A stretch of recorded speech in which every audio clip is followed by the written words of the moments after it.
Hi, my name is Talamillo. I'm a postdoctoral researcher in the Exosomes Group that is led by Juan Manuel Falcón at bioGUNE. My work is supported by an IKUR Neuroscience project from the Basque Government.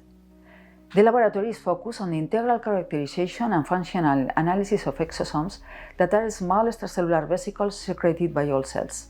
There are 4 different projects in which I am involved in the lab. So the first one, the laboratory gives us an external service for the isolation and characterization of exosomes to several companies. And specifically, I'm carrying out for a biotechnological company the isolation and characterization of exosomes from plants that are important in cosmetics due to their functional in repairing hair and skin.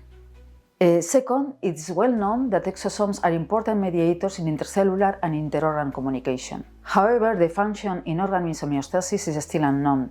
So I'm trying to define the role of exosomes in endocrine signaling, considering that they could act as a novel entities for hormone transport and signaling. Third, we use exosomes as a platform to identify low-invasive biomarkers for diseases. I am developing a project to use exosomes for diagnostics of schizophrenia. This is important because there are symptoms that are similar to other psychiatric diseases.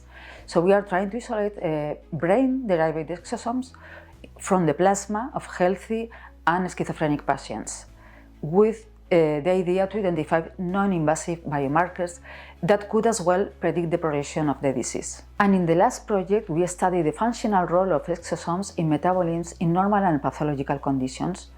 For example, we have applied metabolomics to exosomes from the brain to understand the metabolic process associated to Alzheimer's disease. Interestingly, we have shown that some metabolites, such as N-acetylaspartate, are present in exosomes from the brain and allow to differentiate between Alzheimer's disease patients and healthy controls. This work was recently accepted in the Journal of Extracellular Vesicles, being my scientific mates Hernandez and Rackels the first authors. This study highlights the use of exosomes in diagnosis and, more important, provides advances in the understanding of the metabolic fingerprint associated with Alzheimer's disease.